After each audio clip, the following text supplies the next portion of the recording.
Hello lads and welcome to yet another video. Today I'm going to be talking about something. Now a couple of videos ago, well I say a while of videos ago, I done something talking about the historical settings I'd like to see in Doctor Who and times and places where I thought would have a interesting premise for a story to be built upon them. And I'm going to be talking about something similar today. By all means go and watch that other one, it's not necessary to understand this one, but please do!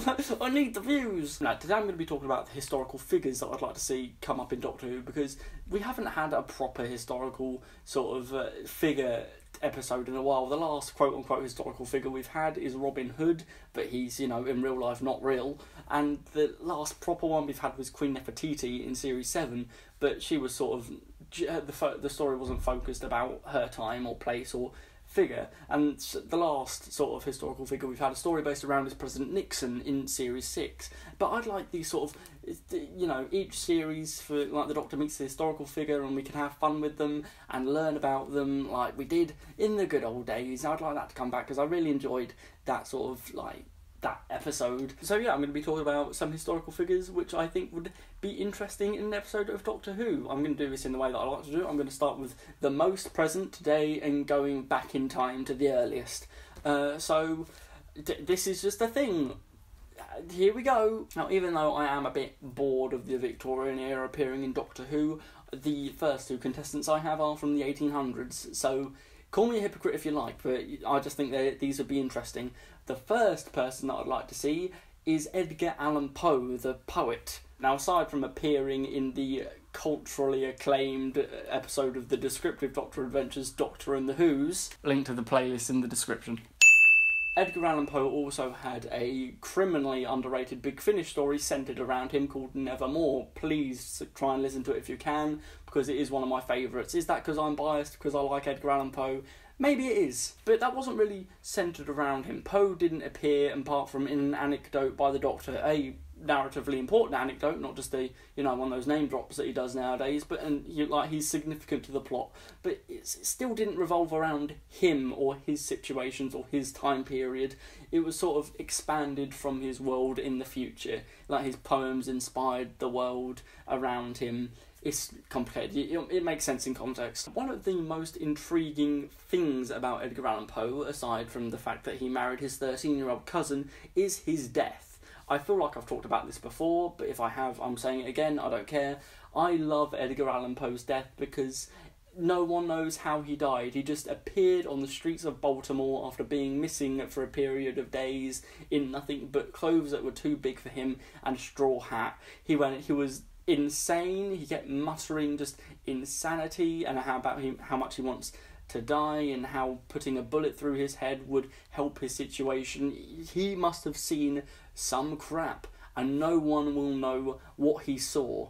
Doesn't that just sound like the excellent potential of territory that Doctor Who could explore? Some may say that exploring the death of someone is tasteless, no matter how old they are or whom they are. But, I mean, come on, it's just too tempting, isn't it? Just maybe he looked into the time vortex and saw everything and his brain's just burning away. Who knows? It's a landfill of opportunity surrounding Edgar Allan Poe, and not only that, but he's just a very interesting figure. I mean, the poems that he wrote, I mean, The Raven, while it is a normie poem, it is one of my favourites, and he's just got such a vibe about him which could easily be applied to Doctor Who. If you want a sort of gothic story, who better to turn to than the king of gothic literature himself? Also, honourable mention for this list, H.P. Lovecraft. I mean, the Doctor versus Cthulhu, you're lying to yourself if you say you don't want that. Talking about literature, that arrives me to the next contestant I have, also in the 1800s, but a bit earlier than Poe. I'm thinking the Brothers Grimm, who wrote all your favourites, such as Rapunzel, The Little Mermaid, Little Red Riding Hood, all those fabulous tales that we all know and love, even though they were a bit grim. I feel like these two could also have a lot of potential for a sort of gothic spooky story, because even though we all know them as the sort of Disney Pixar stories of fairy tales that we know, they were of course originally written to be a lot gorier and a lot grimmer, and I think that's good potential to use. Why not have their stories come to life in some sort of alien way, or they're stuck in a simulation where like they're put in their stories and they're being like hunted by a werewolf who was a little old lady living in the cottage, and I don't know, and they're like being attacked by trolls. I don't know, it's just, I'm just brainstorming here, but the Brothers Grimm are a good source of potential, because if Disney could sponge off them, then Doctor Who definitely could put its twist on it. I think there is something about literature which Doctor Who definitely seems to have an eye for, because in the new series alone we've had Charles Dickens, William Shakespeare, Agatha Christie, and all their stories have sort of evolved from their writing. Charles Dickens had ghosts, William Shakespeare had witches, Agatha Christie had giant wasps. But all the narratives sort of revolved around their literature and expanded it and contextualised it in the sort of quote-unquote real world, and put their authors, and the audience, I suppose, if you like, in the situation. And putting the alien twist on it and making it more interesting introduces a younger generation to their works, and while the younger generation is known with the Brothers Grimm anyway, I think it's an excellent source of potential to just make it Doctor Who's own and just love it. Now, next up, arriving around the 1700s, is probably the most obscure historical figure I have on here, and it's Anne Bonny. If you haven't heard of Anne Bonny, that's fine, neither did I until I did my research, but she is the most famous female pirate to have sailed the seven seas. Aside from being the most famous female pirate in history, Anne Bonny, like all good pirates, like Henry Avery, has a mysterious disappearance. But, you know, sort of breaking away from the cliche, she wasn't lost at sea. She was held in prison, but no one knows what happened. She just disappeared one day, and no one knows where she went. She just sort of vanished off the face of the earth, and the only thing that is known about her disappearance is that she wasn't executed. So who knows what happened? Maybe she went off into time and space like Henry Avery, or maybe something else happened which, you know, means not rehashing the Curse of the Black Spot timeline. Also, I don't think anyone would argue, well, a lot of people would argue, but I don't think any sensible people would argue having a strong masculine female figure take up the reins and boss people about and be all piratey, you are. That's not a pirate, that's a farmer from the West Country.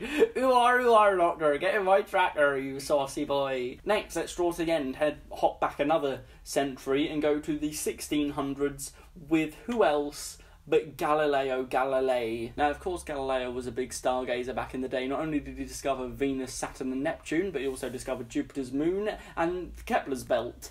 And he's very big in terms of astronomy. He charted out the sort of cycle of Venus around the sun, and he put a lot of contributions into scientific astrology and how we understand our solar system.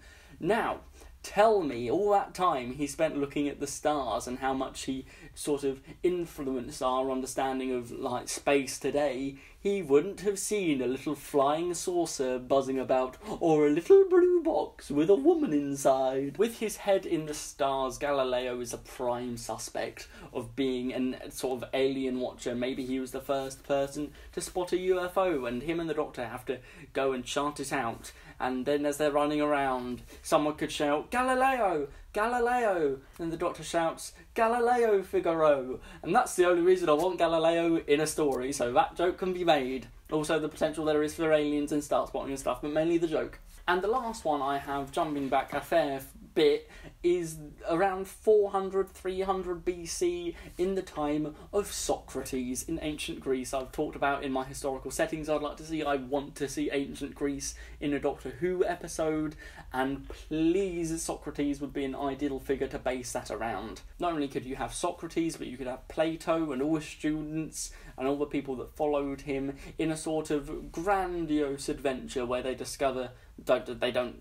explore ancient Greece and the sort of myths it holds, because another fascinating thing about the ancient Greece is their myths. Medusa, all the others. exploiting the ancient Greek myths and applying them to Doctor Who and giving them that alien twist and introducing the historical figures into them and giving their sort of insight and their interactions with the Doctor, I think that would be a very interesting thing. It'd be unique, it'd be something that Doctor Who hasn't done before, surprisingly. I'm not too sure how, but the opportunity that Socrates and the ancient Greeks, as well as all of these figures that I've mentioned, would give us an opportunity to do is learn about them, and I think that's something that Doctor Who has been missing, because even though it is like a sort of, and it has always been since 2005, a fun rompy just family thing where you can sit down and just relax, I think it did tune in to its educational roots back when it done the odd occasional like historical episode, because while they didn't bombard you with facts, you did learn and pick up a couple of things off them, just a little bits of trivia, nothing you could use in your GCSEs or A-levels or anything like that, but just something which gets you interested in history and historical figures. I think I loved that. I loved just finding out these tidbits about Charles Dickens and William Shakespeare and Queen Victoria and all the other historical people that they use. We need more of that, and we need more historical figures. These are just a couple of examples of ones I'd like and ones I'd like to see in there, just for my own personal fantasies, but who knows? Do you have anyone who you'd want to see in Doctor Who? I don't care. Come back next time. I talk about some other things. Actually, next time should be another descriptive Doctor Who. Look forward to that. Babbity boop boo, have fun.